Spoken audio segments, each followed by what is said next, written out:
Hey guys, welcome back to Tamiya Legends, and once again, thank you for stopping by. So this is the last actual car video of 2019, but we are publishing one more video on the 28th, which is our end of year special. So I'd absolutely love if you could find time to watch that. It's just looking back at the last year and more importantly into the future of what Tamiya Legends has planned. But as I say, this is a car video. Now before, obviously the title, you can see what it is, but in this video, I want to go through my thinking behind this, because this is one of those that started here but ended up over there. So this started with me. Winter's here now, and I'm looking for something I can run a little bit harder in the snow and have some fun with, and something a little bit not as fragile as these buggies.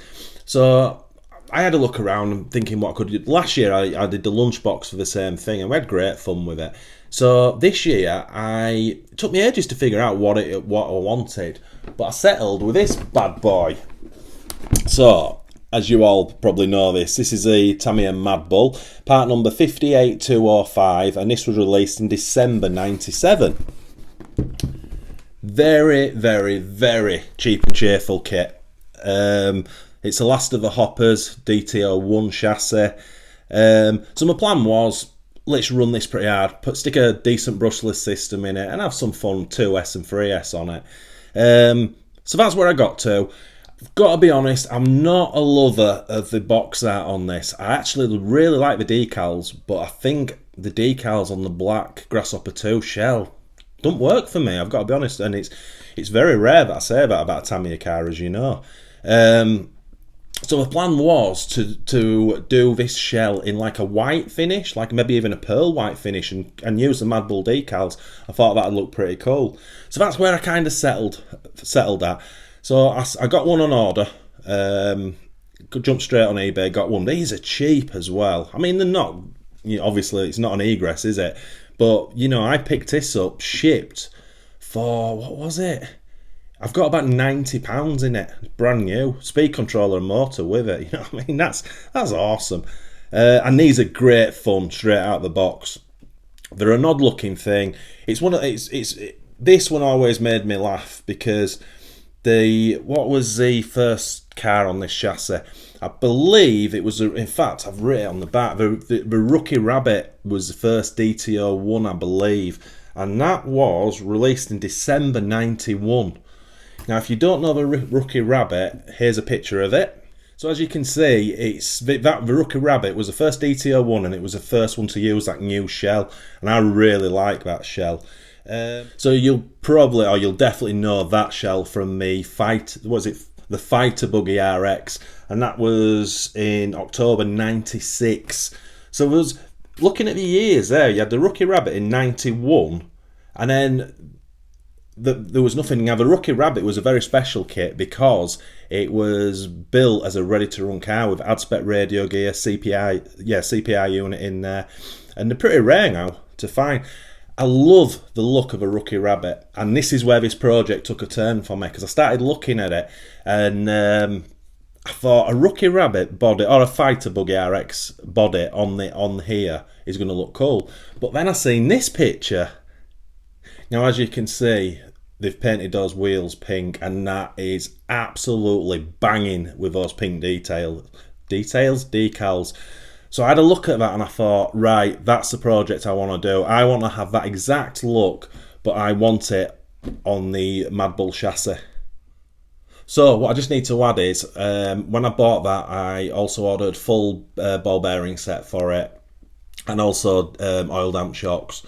I was looking at going bling, getting some alloy shocks for them and that, but I've heard that the ones you can buy are not great and they leak. So I went with the DTO3 CVA damper set. So I've got that on order as well, because I want to do jumps and stuff with it, and that standard stock suspension's pretty terrible. Anyway, that's where I got to with that. I had an idea of this Rookie Rabbit sort of design on here, and I was like, oh, project. What do you get when you cross a Rookie Rabbit with a Mad Bull, and you're going to get this?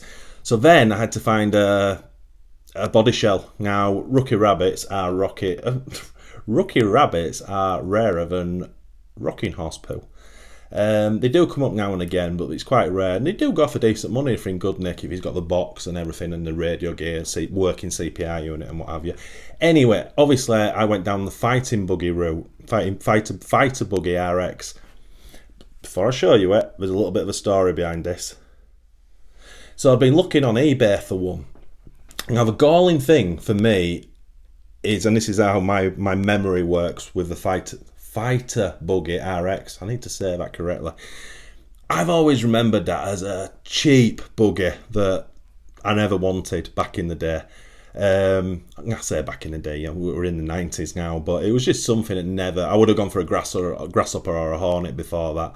On nostalgia, you know, that would be based on nostalgia. Anyway, jumped on eBay, and I should add, these things have always been mega cheap as well. Like you can get one for 50 quid. Anyway, obviously, of course, because I want one, there's like a world shortage of it. So I'm looking on eBay. There's 2 or 3, but I need the body shell to be in mint condition so I can paint it and do what I'm planning to do with it. So long story short, couldn't find one. So I put adverts on the groups and what have you. Anyone got a shell or whatever, and everyone's sort of coming back to me going, yeah, you'll be lucky. And obviously that shell only went on first Rookie Rabbit and then the Fighter Buggy RX. It's not on no other Tamiya car. So, and this is where the story gets quite amusing.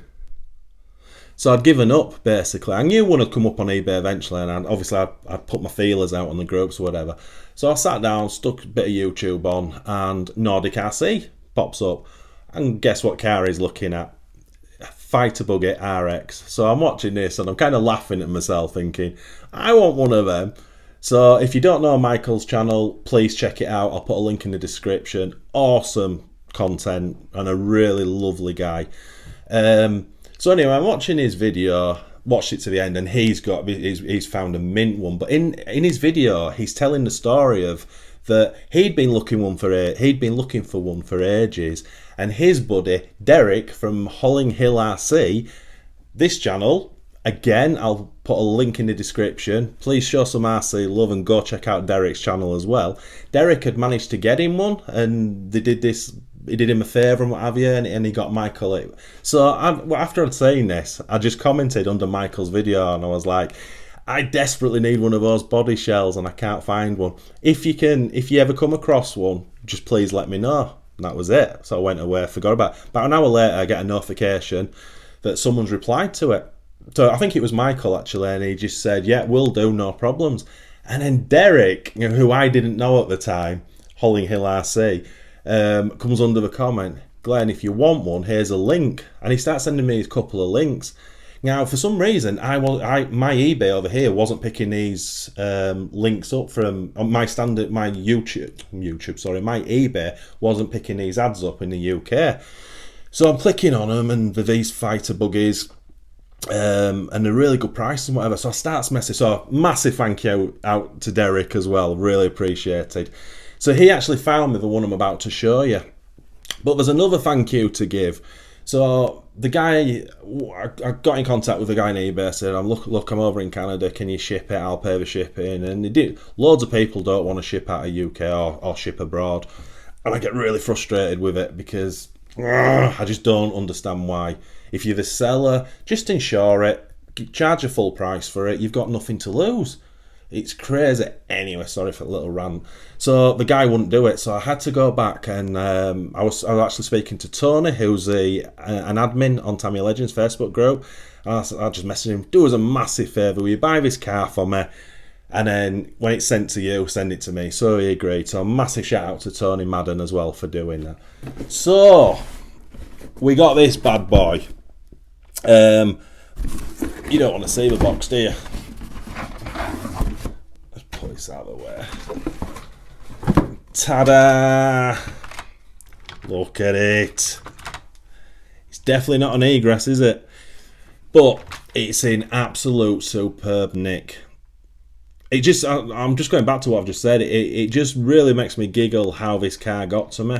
Watching Michael's video, Derek seeing my comment on Michael's video, Derek not knowing me and really helping me out, and then working with a guy on eBay in UK. Then he ships it to Tony in the UK, and then Tony ships it to me. It's incredible. So this thing's done some miles lately. This is in absolutely pristine condition as well. But I wasn't too bothered about the chassis, which we will talk about at the end of this video because I want your help with that, guys. But I just wanted that shell. So now I've got one. The plan is this is going to go on the Mad Bull. The Mad Bull is going to go with the Rookie Rabbit decals, and it's going to look super sweet because the pink really pops. We'll put a little bit of detail into this shell as well. I've got some ideas just to make it a little bit better, and obviously we're gonna paint the wheels because they could be yellow on the Mad Bull, and I'm going to do them pink. So that original picture I showed of the Rookie Rabbit with the pink wheels, that's what I'm aiming for with this project. Obviously it'll have the CVA shocks on, fully ball raced, a hot brushless system. The thing's going to be ready to rock, and once we get into it I might also do some other tweaks to it, but we'll see. Really excited about that, really excited. So I need your help, guys. I want you to leave in the comments what you want me to do with this thing. Bear in mind it's not going to have this shell, but we are going to have the Mad Bull shell, which is the Grasshopper 2 shell, and it comes in white, which will bolt straight on to this. So what would you like me? What would you guys like me What would you guys like me to do with this? Because this is going to kind of spare, because the Mad Bull's going to be finished and we're going to be running it and whatever. But I'm not too sure what to do. I also got the Mad Bull decals will be left over, so we could just do the Mad Bull decals on the Grasshopper 2 shell, but obviously smaller front axles, and just run it. I don't know. So I'm really open to any ideas you might have. The wackier the better, to be honest, because I would like to do something pretty cool with this if possible, or we could just run it and see how it goes. That's up to you guys. So I've talked a lot in this video, but I know a few of you guys like the way like these kind of videos and see how my thought processes work, because they are all over the place a little bit. So that's it, guys. Once again, before I start, just in case you're still watching, don't forget end of year special on the 30th. Be really appreciate if you could stop by and have a look at that one for us. But yeah, thanks so much for watching, guys. It's really appreciated. If you are new to this channel, if you could please consider liking and subscribing to support us, and if you do, smash that notification buzzer for our weekly videos. And most important, see what I did there? Most importantly, happy RCing.